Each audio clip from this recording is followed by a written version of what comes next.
What is up, mofos? JJ back here with Holden, talking a little Major League Baseball. A little preview slate for Friday, September the 4th.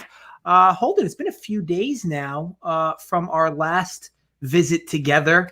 Happy to break down this slate with you. How you been these last few days? It's been, listen, man, the last pick I gave on this show, I was on a roll, and then boom, last week, you're always like accountability, right? I sucked.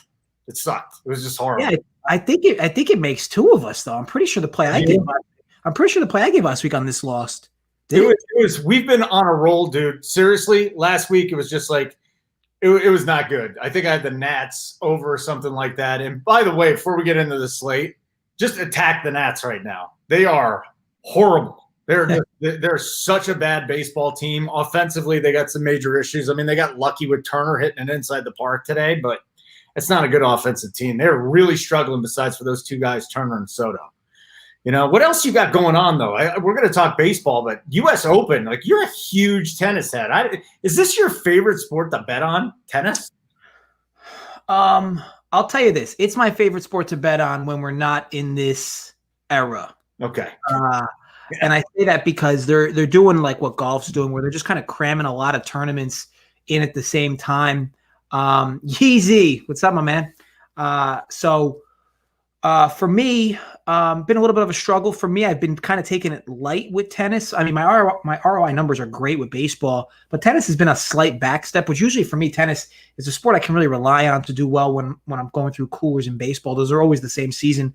And tennis also goes on during college basketball, which is nice too. But either way, yeah, just a rough patch, but it is good to have the U.S. Open back. It's been fun watching some good tennis again. Hoping to get a little more of it before the end of the season. But yeah, I mean, look, you just kind of got to roll with the punches. Yeah, well, listen, I'm new with you guys, and I'll just say that I've never been more successful at baseball. So I'm really looking forward to football season. That's going to be a lot of fun. I'm usually a props guy, but we'll have it all from it's just so tough to be successful with football, right? But you guys do it. That's by far and away to me the toughest sport. But then again, I don't play tennis and I don't play golf and stuff like that. But let's get into baseball, huh? Let's do it. Let's do it, guys. Okay. What's up, Freddie, Alejandro? So we got 10 early games or 10 games that are part of doubleheaders. So we got 5 doubleheaders tomorrow. We're going to completely fade those. You can look in the Discord. You can ask the guys in the Discord. You can hit JJ up on Twitter or any of the guys up on Twitter, but we're just not going to talk about that because they don't have lines yet. It helps to bet on things when they have lines. So maybe we start with the Mets and the Philadelphia Phillies. So what do I got here? 9.5 total, -15, -20. It's Philadelphia. I mean, you're almost getting even money on the Phillies, and the Mets are favorites at home. And JJ, I suppose that has everything to do with Jake Arrieta at this point. You know, the K rate's sitting at 18%. That's not good. The xFIP's around 4.5. He's given up a lot of hard contact too, almost 40%. So that's probably why the Phillies are dogs, huh? Little Arrieta struggles, but it's not like Rick Porcello is anything special. Yeah, so Arrieta was a guy I targeted specifically on Sunday Night Baseball a few days ago. One of my lone losses in the last week or so in baseball, but it was a bad one. Targeted under, thinking he would throw well.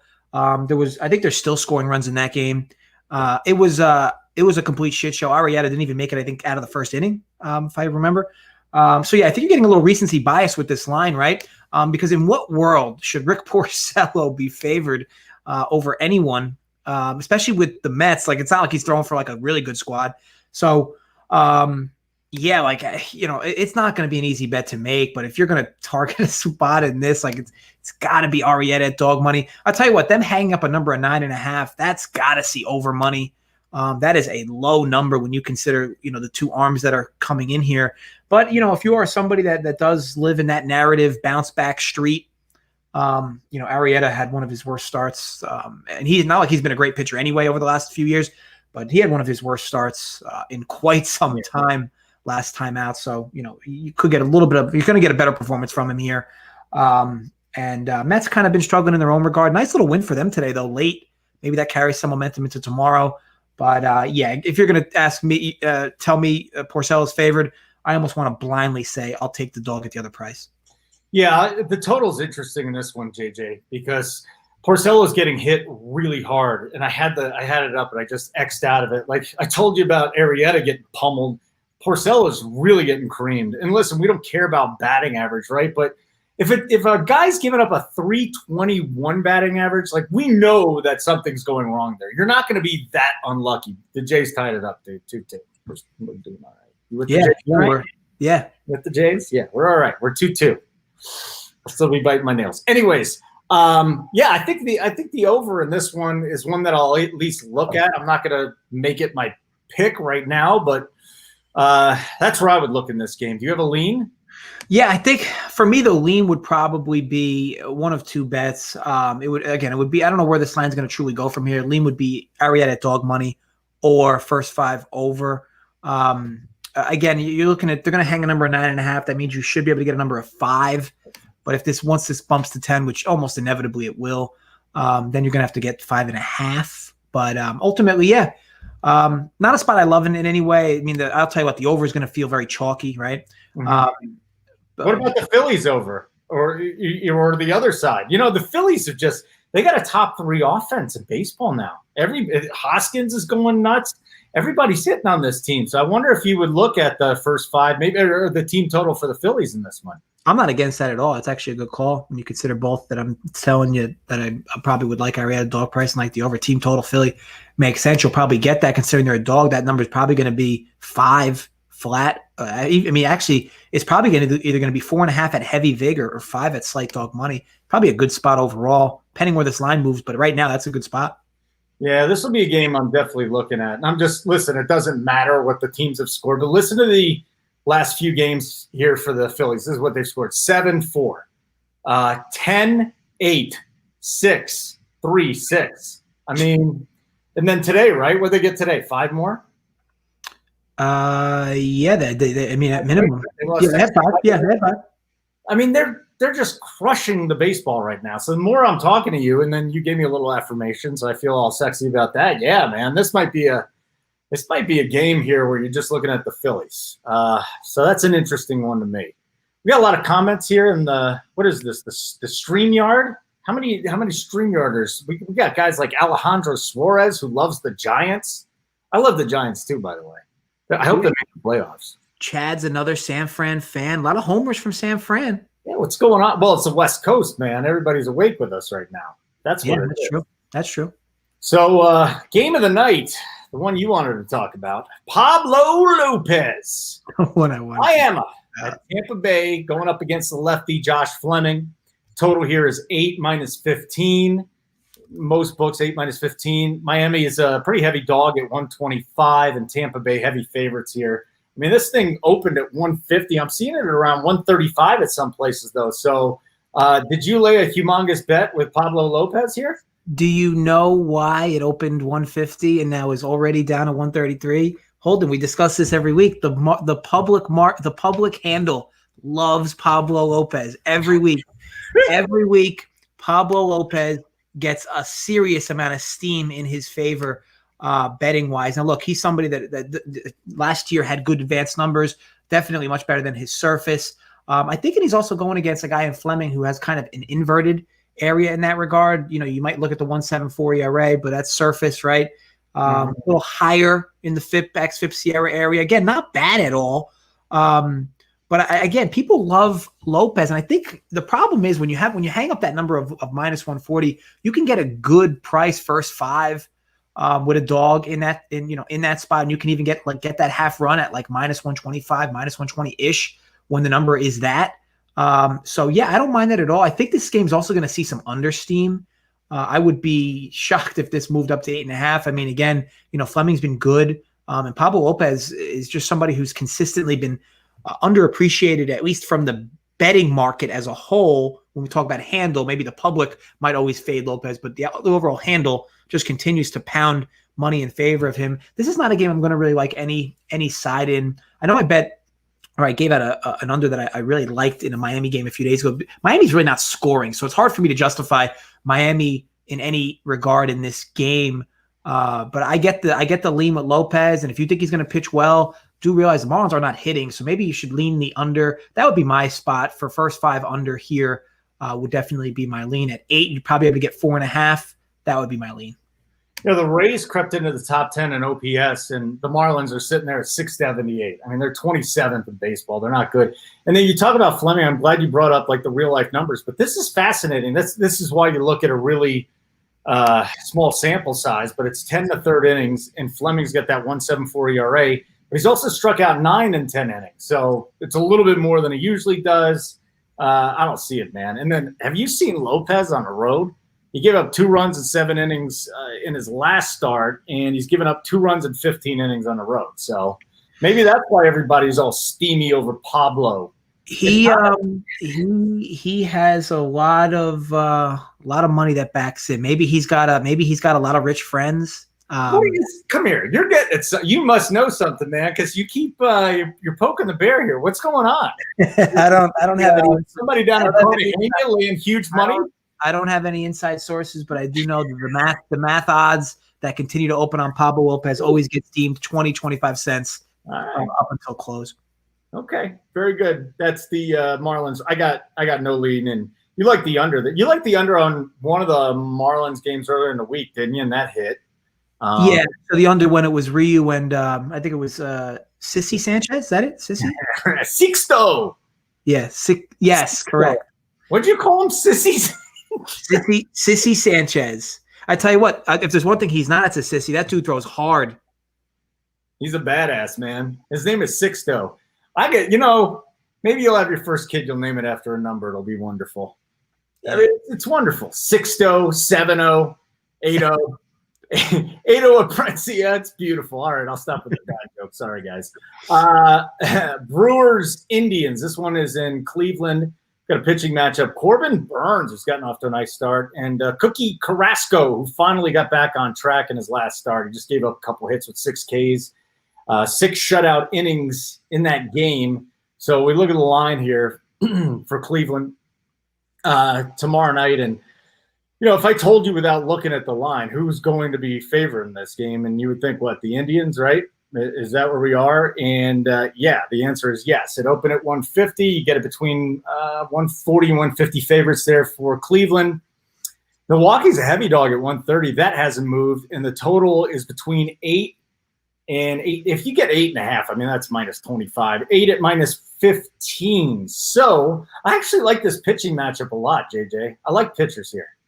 Yeah, I think there's a lot to like. Now, do realize this number at 8.5 is I would say it's actually close to perfect. I think 8 is probably going to be a better number overall. If you're going to bet numbers, this probably is going to shift to 8 at some point, and then might come back to 8.5 closer to game time.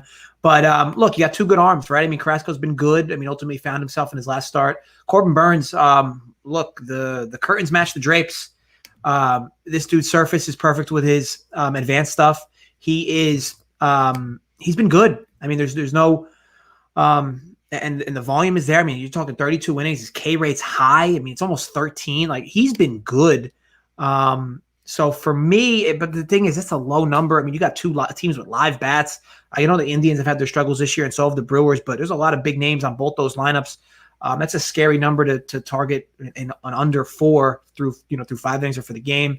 And I'm not going to want to lay a half run with Carrasco through 5. A gun to my head, I'd probably take the half run with Milwaukee through 5. Yeah, listen, the Indians' offense, remember we were talking about them just being horrible for the first however long. In the last 2 weeks, I pulled up their numbers. They're 8th in OPS. They're scoring runs. They don't like to walk. I mean, they're 9% walk rate as a ton, but they also don't strike out a lot. My concern with them is the home runs. If I could just see a couple more home runs from them, instant offense, right? But we just don't get that. You're not getting that production out of the Indians right now. So I'm not feeling too good about their offense against Burns. I'm a big Burns guy. So maybe first 5, if you are looking at anything. Is that what you're saying? So yeah, that's my thoughts on that. I'll go with you. I think that's not a bad way to go. I love what the Tribe's doing, but man. And then you look on the other side, like the Brewers are horrible too. At least Yelich has a pulse. I mean, we're starting to see something out of Yelich, but that's a bad offense, man. Real bad offense. How about a great offense? Our boy, what do you call him? Tamgone, Travis. What do you call him?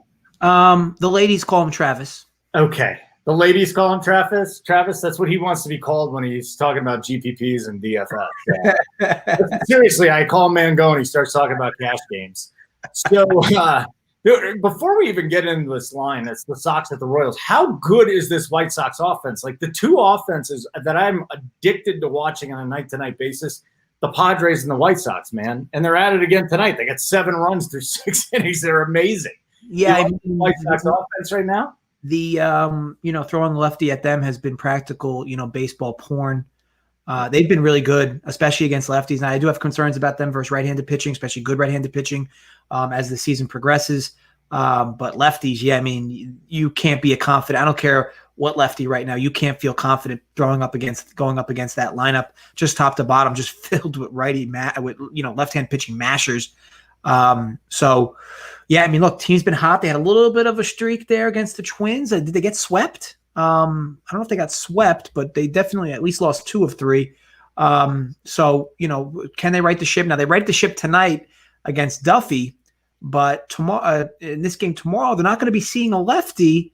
So are you personally? I know you've been a huge White Sox homer. Do you have any concerns tomorrow with them? Well, all right, so let's talk about this. Let me give you the line because I didn't even give you the line. The total's 9.5 minus 20. I don't see any reason to go minus 160 on the White Sox. To you, that's just too big a number. And especially if you're concerned about the right-handed hitter, that makes no sense. Right-handed pitcher, that makes no sense at all. And then Kansas City, heavy dog in this game, and they're probably going to end up. Yeah, they're getting slammed tonight too. So the pitching matchup here, Dane Dunning, and he threw 5 no-hit innings against the Royals in his last start. So I don't, again, this is another game in the shortened season where pitchers are seeing teams back-to-back starts, and then they're seeing them again a couple weeks later. And then you were talking about Brady Singer, and Brady Singer does absolutely nothing for me. Okay, so the guy that let me pull up Singer real quick. Brady Singer. Here we go. Right-hander, Fangraphs. 4.45 xFIP. Almost a 10% walk rate. Like, who wants to put any White Sox on base anyways? 47% hard hit rate. Listen. And he's actually a lot worse versus righties than lefties. Yeah, it's not good. It's not good. And I know they're going up against a righty. But, I mean, there's still guys in this lineup that can crush righties like Jimenez and Abreu and Robert. But you make a great point, man. There is no doubt about it that this offense is not the same against right-handers as it is left-handers, which makes me completely go off this game. Yeah, I mean, look, it's tough to lay. It's tough to lay in any scenario, now $160 with a guy like Dunning. But, look, I think the line makes sense. I think this line will probably wind up closing around this area. I think this could see somewhat of two-way money. It's tough to fade a team like the White Sox, but when you look at a game like this, how could you feel confident laying $160 with Dunning? So this is not a spot I'm going to like really in any scenario. I don't want to grab a half run with the Royals. I don't want to bet this over because, again, you're getting that righty at the White Sox. I don't feel as confident about them getting their bats live. And Singer, and Dunning, obviously – not bad, right? But, and the Royals offense is lacking. Just a game I want to completely avoid on all fronts. Mangone eats salads. Touche, Adam. Touche. I didn't know when eating salads started becoming a less manly thing, but that's okay. Yeah, that's true alphas eat salads. Adam knows better. Yeah. So do you eat iceberg lettuce or romaine? Do you really eat iceberg? There's like no it's ridiculous. Unless you're in a desert dying, like that's the only time to eat iceberg lettuce because it's made of water. Like, why else would you eat it? Yeah, I mean, I'm romaine. I'll flirt with the iceberg though. How about some kale? Well, okay. I've mentioned this before. Kale is a grumpy traveler. Hold on. What? Oh, it makes you poop? Yeah, kale is destructive to the insides. You're very sensitive, aren't you? Your tummy's very sensitive. I like hearing you blowing it every day. Just a few sips of coffee is like shoving a stick of dynamite up my ass. That's why I don't do shows before 10 a.m. Exactly. They're doing it 11 today. Almost didn't make it. Cardinals. Oh, we got a really good game. I love this one. Cardinals at the Cubs. Jack Flaherty and Yu Darvish. This is fun. So I don't see a total on this one. JJ, do you? You're not gonna. It's Wrigley, right? So we'll see it tomorrow. You're right. Yeah. So St. Louis opened at plus 120, and now it's all over the place. I'm seeing 110, 126. So they're going to be dogs on the road against Darvish and the Cubs, who are sitting at 130, between 130 and 136. This opened at 140. So, man, let's wait for that total. First of all, that could be good. And, I mean, this guy, Flaherty, just goes out against Cleveland, 5 innings, strikes out 5, and he only walks 1. And Darvish, on the other hand, this guy, he's finally the Yu Darvish that we thought that we would get all those years ago when he came over to Major League Baseball. Personally, I just thought he's been completely average, mediocre, hadn't lived up to the hype. But this is something else. 299 xFIP, 29% fly ball. Nobody's hitting the ball hard off of him. I take that back because it's about 40% when you look at that. But the fly balls, he's not giving up any fly balls. So fine, hit the ball hard on the ground and everything's good. Am I okay to say that, like, if I'm right here, just go this a little bit toward the Cardinals? I really like Flaherty. Yeah, I think for the price, I think it's tough to avoid or tough to warrant laying vig against Flaherty here now. But what I will say is, like, so Darvish has been incredible this year. I mean, that goes without saying. There's some numbers that are a little alarming that I don't think are sustainable. I mean, I don't know. See, I don't know how much of a difference he has this year versus previous in terms of his mechanics, his velos. I'm sure we could look up the velos, but his home run to fly ball rate is like far lower than where it's been for the last 5 years. And he has had base runners on, and you know how, look, 2 or 3 more home runs and that ERA gets jacked up. So for me, it's like, is the sample too small, or is the left on base at 90%, which is basically 13% higher than his career right now coming into these starts for this year? Is that sustainable? I know that he had runners in his last start. I'm trying to think who he played. I know I watched most of the game. It was Saturday, I think. He had runners in scoring position with less than 2 outs, I think, in over half of his innings. So you're talking a guy that wiggled himself out of like 4 or 5 different jams in the same game. And I haven't watched his other starts. I don't know if that's going to be a trend that's going to continue, but he is getting himself into trouble, and you got to figure 1 or 2 bad pitches at the wrong times, and that ERA is going to jack. So with that said, look, Flaherty is what he is. He's tremendous. I just think you're getting a dog tag on a guy like Flaherty. You just kind of gotta jump at it. Yeah, that's where I'm looking to a little bit. You were talking about Darvish. You want to know Darvish's velo and everything? Is that what you're saying? I was just saying, like, I don't know from his mechanics from 1 year to the next how much different it is or isn't, because again, his numbers this year are staggering different. It does look like he's throwing a little harder this year. 94 on his fastball is what he's averaging. Well, I don't know about. He's got a high whiff rate. Guys just aren't making contact. They're not making hard contact when they do. He throws like 47 different pitches. Well, that's the whole thing. Like, what am I going to hit? Am I going to hit his sinker? Or am I going to hit his knuckle curve? Am I going to hit his splitter? Or am I going to get his changeup? But seriously, there's 7 pitches that he could throw for strikes. And this is what we've been waiting for out of Darvish all these years, JJ. It's like he has 7 pitches he could throw for strikes. You should be one of the best pitchers in the game.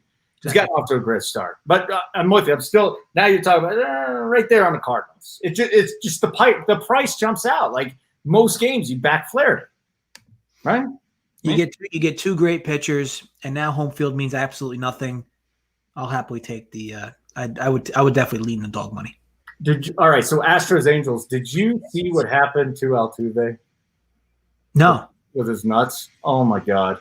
So he ends up sliding into third. They wetted the field that was too wet, and he kind of got caught in it, and he slid, and his balls just hit right on the bag on third base. Oh, and he looked up, and he just went boom. And it was just, you see that stuff, and I just started freaking out. I'm like going into convulsions. I'm like, oh, man, this hurts so bad, Poor guy. And then he left with an injured knee, and he needs an MRI. So he might not even be in the lineup tomorrow. But you talk about a chasm in that lineup. He has sucked this year.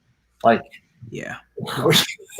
I don't even know if they're going to miss him that much in that lineup. So we got a pitching matchup here. Lance McCullers going against Dylan Bundy.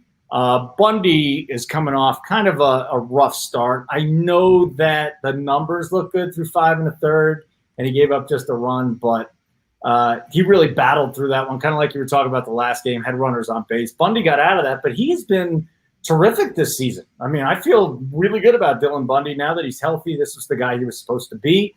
The total in this game is 9 -15. The Astros are favored on the road at -120, and the Angels are getting even money basically at this. Did this really open at -110? I don't get that. And that's a huge shift, JJ. Yeah, so as we've discussed with Pablo Lopez, our friend from Miami, Lance McCullers is a market favorite for taking money. He typically, now granted he plays for Houston, so Houston's always going to take money anyway, but he is a sexy pitcher in the form of he's somebody that will get you strikeouts, and people love strikeouts, right? And look, he's relatively good. I mean, I know his ERA sucks, but like his advanced numbers are always good. His problem tends to be, or at least in recent years, was the home run ball. But this year, he seems to be just getting hit hard, which is harder than most or his previous years, which is impacting his ERA. But he's a lot better than that 5.06 ERA. I mean, a left on base rate of 63%, like that's absurdly low. So that should begin to correct itself. But all in all, like I said, he's always going to take money. As for Bundy, I'm not really a Bundy guy. I know people like Bundy. He should have been a lot better than what he is now, especially for what he came up or from when he came up. But this is a real tough game to pick. I mean, you can't feel all that comfortable. I mean, at minimum, line opens 108, laying vig with the Angels in really any scenario. And then if you're talking over the course of a full game, Houston has a lot of advantages with the bullpen there. But Houston's really not what they've been either, or what they were supposed to be.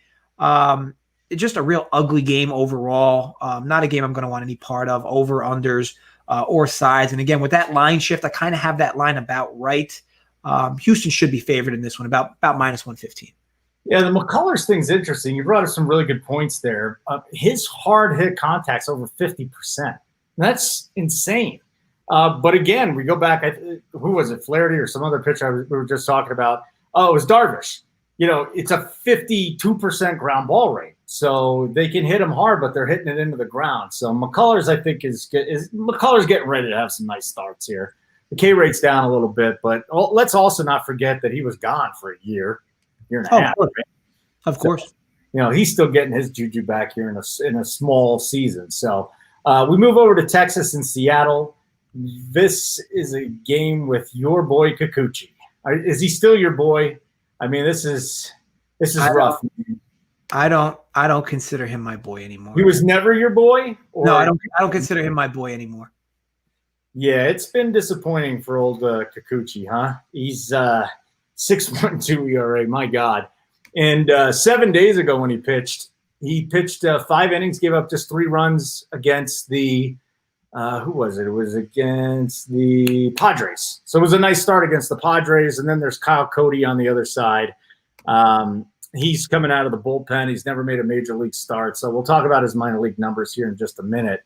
Do you have any thoughts whatsoever on this Texas-Seattle game where, by the way, is it Justice Sheffield? I'm seeing 2 different starting pitchers here. I'm seeing one saying Justice Sheffield. And I've been seeing a few different things, and I'm really not sure. I also saw that they might have used this as a bullpen day and had Jay Newsome throwing. Anyways, do you have any interest in it? But yeah, since we don't really know who's pitching, it makes it tough. But I'll tell you what about Kikuchi. Like, the advanced stuff looks good for him. I know the surface stuff looks really bad, and if you've been betting him, it looks really bad. But I think it'll get better for Kikuchi. And I'm not just being like a homer of him. I think it'll get better for him, at least based on what we see. If he continues to do what he's been doing, then those numbers should progress to a median. But as for this start, it makes it tough when you don't really know for sure who's going. right? I mean, they have the line moved to 150, so I have to assume it's probably Sheffield because I know when I was looking at the lines, am I looking at the right one? No, it's still minus 110. So I'd actually, now that I think about it, if it is Sheffield, I'd be pretty shocked. If it was Sheffield, I would have figured the Mariners would have been a bigger number there. But I guess we'll find out, right? But either way, an ugly game overall. Two bad teams, battle of the tomato cans, if you will. Not a spot I'm going to want any part of. Yeah, I'm there with you. Even if I knew who the pitchers were, I probably wouldn't bother with it. Colorado at the Dodgers, though. This is a fun one. Dustin May's been awesome. Antonio Senzatella, he's not too sexy, but he's gotten the job done this year. The problem is, last time he faced the Dodgers, it was about a week and a half ago. He gave up 4 home runs. Now, he made it into the 6th inning in that start, but, I mean, you're just not going to be able to do that. And we know what the Dodgers do, man. They just punish everybody, right? We know what the Dodgers are. They're punishers. They lead the league in home runs against right-handers. They got 58 right now. They're just crushing the ball, dude. And Senzatella, at least it's in Chavez Ravine and not at home. And then I think Dustin May at this point, man, we got to start talking about a rookie of the year. He's pitched 6 innings in 3 of his last 5 starts. So he's starting to get a little deeper there. And obviously you look at the number, going into this that the Dodgers are going to be pretty heavy favorites. And yeah, the total's 9, minus 15. Colorado is anywhere from plus 207 to plus 230. And the Dodgers are minus 250. There is no way in hell I am laying the 250 there. Forget about it. Not happening. So I'm not really a big favorite guy, but I do think this line's still wrong. I think the Dodgers should be closer to minus 300 here. So what's interesting here is we've talked about the Dodgers splits before. The Dodgers absolutely mash right-handed pitching. And they really struggle, believe it or not, with left-handed pitching. The Rockies bullpen has not been anything great, especially recently. And the Rockies outside of Coors are obviously not the same offense. To me, there's a lot of signs here that should give the Dodgers with plenty of opportunities to score runs. And I'm not sure that the Rockies are going to have nearly as many with obviously May on the hill. So yeah, look, I'm not going to lay the money with the Dodgers, and I'm not going to lay the run line. But I would. This line. I would be shocked if this line didn't get to 280, 290 tomorrow before this closed, because I do believe this number is a little low for open. Just like a betting theory thing. We talk about this every week. I feel like there's a number where you just start getting uncomfortable, whether it's 140 or 150. Yeah. Like, why would you even bother with minus 250 at this point? What are you doing? Yeah, so it's a few things, because again, if you're somebody who truly handicaps this game and you think it should be like minus 330, and you really think you're getting like 60, 70 cents of value with that number, then look, you would feel comfortable betting it, because over time, if you consistently bet lines that you truly believed were 320 that were 250, that's 70 cents of consistent value that you're going to be able to pull ROI on long term. But yeah, look, of course, it stings when these lose, but man, that's a tough spot tomorrow. I mean, Dodgers should be in really good position to win tomorrow, but yeah, not a spot I'm going to drop the big hammer on. Not my thing. All right, we got Arizona visiting San Francisco. Man, now I think you had something to say about this beforehand, and we have a whole bunch of Giants guys out there. And, the Giants are in the mix to get to the playoffs, man. I like what's going on. I know Tyler Anderson, the left-hander, he's a guy that struggled, in Colorado, and I think he's just another guy. He's a guy that, if this was a normal season, would probably be a long reliever, might get a shot on that team as their number 5 starter. Taylor Clark, he's come out with a couple of starts so far, and he's been fine in those 2 starts. So I got nothing to complain about there. We know the offenses. People just sleep on this Giants offense every single night. And they're going up against a right-hander, though, and they have been slightly less effective against a right-hander. Do you have a lean here, JJ? Yeah, so this is actually my best bet. I really like the Giants in the spot. You can probably find it at different lines, minus 115, minus 120. The Giants make a lot of sense. So ultimately, you have a team in Arizona that just can't get out of their own way right now. They're about to lose their 5th straight game. I believe it's 5th straight game. Might be 4th. But either way, if they continue to lose to the Dodgers here, they will drop another one. And this team is just playing very unconfident baseball. And meanwhile, the Giants, obviously, they're going to come back from Coors, where they scored a ton of runs. Now, I know I faded them in their last start against the Rockies. It was nice to get a little bounce back there with the with that bad Giants bullpen. My favorite bet here will definitely be Giants first 5. I don't want to mess with the Giants bullpen, but Giants first 5, I'll lay the VIG at like -115, -120. Again, I'm getting an unconfident team in Arizona going up against the Giants, who really seem to hit everybody. They don't really discriminate in that regard. And yeah, sure, they've been better against left-handed pitching, but it really hasn't mattered overall. They're finding ways to score runs, and Arizona just isn't. So for me, going to be my best bet is going to be the Giants tomorrow.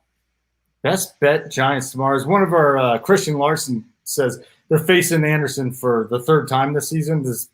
What's your take on that? More of a macro view on teams facing pitchers so many times in such a short span. Yeah, so I definitely think it's always advantage hitter. But with what we know now, so I think it was always advantage hitter, I'll say 10 years ago.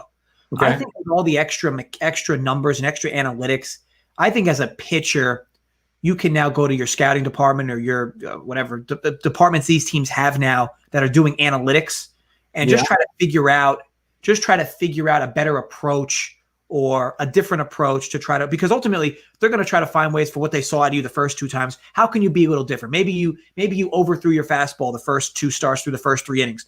Maybe this time let's lay on the fastball, lay off the fastball a little bit your first 3 innings, and then let's hit them more with the changeup. As long as we can locate it, let's go maybe the changeup or the curveball. Every pitcher is different, but I do believe now with everything you can see between line driver, these pitchers can know how hard they got hit on certain pitches, especially by certain teams, certain lineups. Obviously, your average through the lineup the first time, second time, third time. So while I do believe, call it 10, 15 years ago, was a huge advantage for hitters, I think now it's starting to neutralize out a bit. And I'm not all that worried that this will be the 3rd time they're seeing him. All right. Very good. I like that. Nice breakdown. Succinct. San Diego and Oakland. I still don't have a starter on Oakland, and they're coming off the Rona. So, I mean, what are we doing here? Is it Luzardo maybe? Is that what you saw? I did not see a starter. I saw Luzardo. You did? All right, cool. In there. I just found it on one of the sites there. All right, so they did name Luzardo. So San Diego favored on the road. I mean, really? There's no way it's at +140. Is it open at 100? Now it's between 15 and 20. Totals at 8, -15. And then Oakland's pretty heavy favorites. They open at 120. Now it's sit between 135, 145, 150, JJ. So there was a lot of line movement here. The A's are a really good team. This is just a basic breakdown here. Luzardo, to me, is a really good pitcher, but he's got to face the Padres, man. And Luzardo is terrific, but the Padres like to beat up on these lefties. They have the let me see here. You could talk, and I'll find you that stat on that. But man, these Padres, it's tough to go against them. But Haney, there's a lefty, right? And he shut him out. We like Haney. You like Haney. I went against Haney today, and it cost me money. But what are you going to do? But still, against left-handers, the Padres are still good for the most part. Do you have a sense of – do you think you'll have any action on this game? No, not at the price. I think that this might have moved for a few different reasons. I don't know if maybe books had – I don't know if it's a real official line movement. What I mean by that is there may have been an announced starter that got changed. But either way, the overall betting handle typically does not bet on Davies. So a lot of his lines typically see line movement in the other direction. And you already know every day we do a show. It's Zach Davies every time. Somehow we do a show on Thursday and Saturday, and both shows have Zach Davies on them. he starts games. But yeah, he's look, he is what he is. I mean, look, again, I look at his numbers, and yeah, I guess they're okay. I mean, 325, 399 extra stuff, which is better than last year, but 63% left on base rate. His K rate's higher though this year, which is fun. Yeah. It's a good thing for him. But yeah, I still don't drink the Zach Davies Kool-Aid. So I could see why the line would have moved. But yeah, again, tough to really. I guess if I'm going to pick a spot in this game, it'll probably be the over. I think the over is what, 8.5? Is it 9? I hate that park. That park's definitely tough to score runs. That's a decent sized number, but it's not that big a number. And look, you get a lefty at the Padres, back-to-back lefties now at the Padres. And then Davies is what he is. There's a lot of guys in that A's squad that can hit righties really well too, despite being a lot of them coming from the right side of the plate. What did you say Davies' left on base was? It's in the 60s, right? 63%. Luzardo's 79.7. That's like closer to like what I mean, that's like league average is probably what, 75%? Yeah, absolutely. And he's really been unlucky too because his BABIP is 326. That's another thing I kind of look at. But maybe it's just easier to go with Sierra and XFIP and all the other advanced stuff. But the BABIP, like at some point in time, that's going to turn around. There's no way in hell a pitcher of Luzardo's status is going to end up giving up that many hits. Just not going to happen.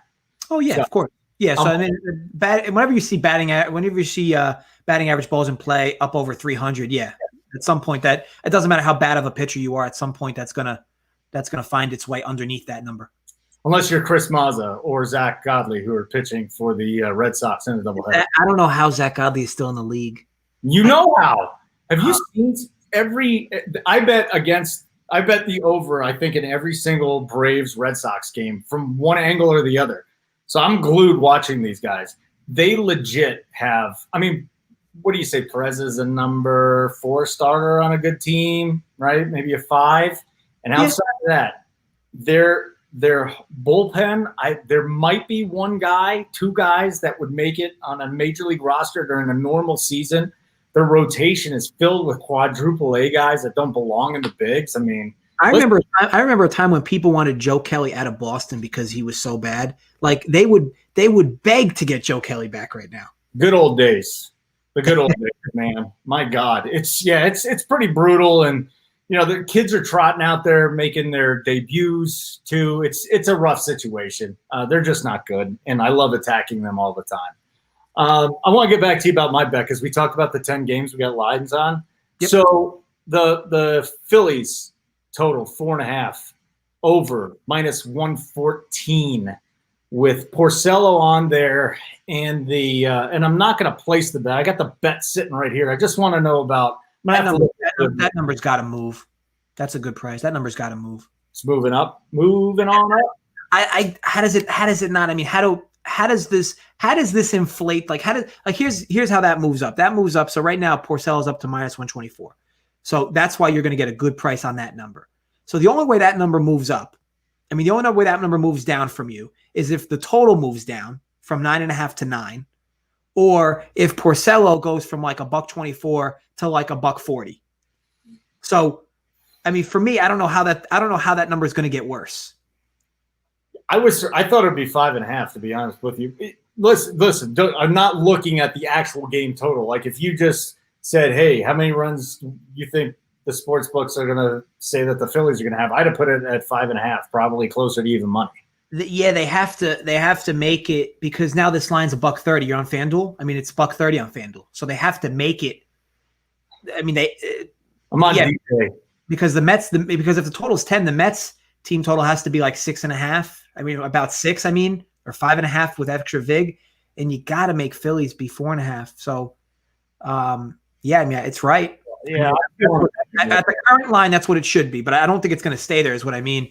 Yeah. I think this will get closer to. I know it's got some recency bias with Arrieta. He definitely doesn't have his screws loose, but I think that recency bias is what's driving that game spread, which is going to get you that better Philly team total number, which has nothing to do with win or losing. It's just a matter of they're moving the lines based on that spread.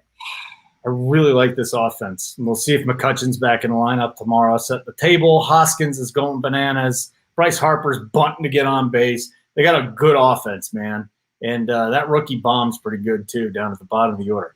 So what's your bet again with the Giants, right? San Francisco first 5. I think I put in now that I think about it, I might have put in our sheet full game. I mean, I like them both. There's probably just more edge. I always worry about giving first 5s early because I know a lot of people can't get them. Mm-hmm. But, yeah, I mean, I would definitely prefer the first 5 over the game. I feel like DraftKings does do that. Like they get out ahead of it. Maybe they don't have the best lines the next day, but if there is a place where you can get on that, at least here in Colorado, I've noticed DraftKings has it. Like BetMGM doesn't have it, FanDuel doesn't have it, a couple other ones don't have it. That's the one book that I can get on. They're the biggest and the baddest. For now. You heard of PointsBet? They're going to be big. I love me some points bet, dude. That's fun. Points bet. Yeah, they easily have the best app. It's the easiest app. You got all these crazy games that I have to learn how to, like boosters and in-game stuff. It's crazy. For sure. Points bet's definitely fun. It's terrific. They've just got a great site. I can't wait till they launch here. I don't know what they're waiting for.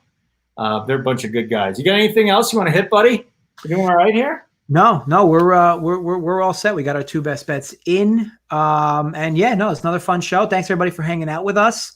Any closing notes from you, Holden? I know we'll be back in a few days, but yeah, so we'll be on Saturday, and then you and me got to talk about NFL, baby, because it's. Yeah.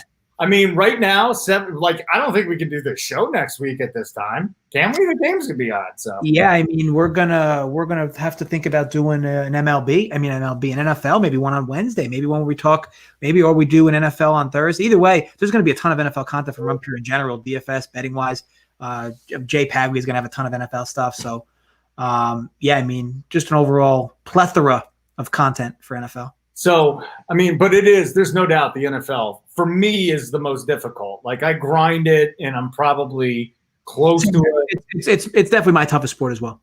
It is, right? It's just, I think it's the toughest sport for everybody, isn't it? It's just, it's a sport that most certainly cannot be handicapped on Sunday. No. It's a sport that you need to be hitting lines early. But that's what makes it fun, right? I mean, ultimately we got college as well. I'm a big college bettor. So I'm looking forward to that. Had a good season last year as well. And the season before that, publicly on this, half of it was on this channel. So, yeah, I'm looking forward to it. So you're better at college than NFL? Yeah, 100%. Just crushing in college. That'll be fascinating too. For me, I've kind of had to pick which one I like. I don't know if you want to go to bed or anything like that. So just say it's over if you want to. But for me, it's like I haven't had time to watch college football the last 5 years because the family life and everything. I don't have the family life anymore. I cannot wait to sit down on Saturday and watch freaking football all day. This is going to be good. It's a shame that we're not going to have as many as we had last year with obviously some of these teams dropping out with COVID. But yeah, I mean, college is fun on Saturdays. Like it's definitely a lot of fun. DFS was fun for years. And yeah, betting it's even more fun. It's a lot of fun. Definitely a whole different dynamic, totally different than the NFL, even though they both throw the same type of ball. But yeah, no, a lot of fun overall, and looking forward to it. All right, guys. Thank you so much for stopping by. We appreciate it. Gabrielle, Christian, Chip, John, Aaron, Yeezy, all you guys. Viral video guy. We appreciate all of you. And if I didn't say your name, I apologize. Chad, Jay, all you guys. Thanks so much for watching the show. I really appreciate it. I love working with JJ. Love doing what they're doing over there. Run Pure Bets. If you're not signed up, you're losing money. I mean, it's as simple as that, man. I'm telling you, I'm having the best year of my life. And not only from talent and stuff like that, just from listening to these guys' processes, I'm so much of a better during this baseball season than I've ever been in my life. So I'm telling you right now, not because I just work with it. These guys are kicking ass. You've just been spectacular so far. Awesome. Don't screw up, because then I might have to say, don't do it. These guys are the worst. You know how we were talking about that. You got to stay honest. We were talking about that. For those of you watching, like Joey Work has just been on fire this year, and he had lost a bet. And then the next night, I tailed him again, and they're down after the 5th inning, whoever it was, and I'm going, fuck Joey. This guy doesn't know shit. And then they come back, and I'm like, Joey, you're genius. That's the way it is. That's the way it works, though, right? So true. So true. That's what makes it fun. Yeah. But yeah, no, it's been great doing these videos with you, and obviously we'll continue to do them through NFL. It'll be a lot of fun. And look, again, guys, thanks for hanging out with us. We'll be back in a few days. Obviously, you could see me and Holden both have the same haircut now. It's just a disaster. You gotta get the sides faded. That's the. I can't do it, man. My ears are too big, and I got a pinhead, so it doesn't work for me. I won't comment on that situation. I mean, you can if you want to. I don't care. Whatever you want to do. Let's go watch the rest of this Blue Jays Red Sox game, huh? You ready to go sweat this out? Let's sweat it in. All right, guys. Thanks again. We'll see you on Saturday morning. Later.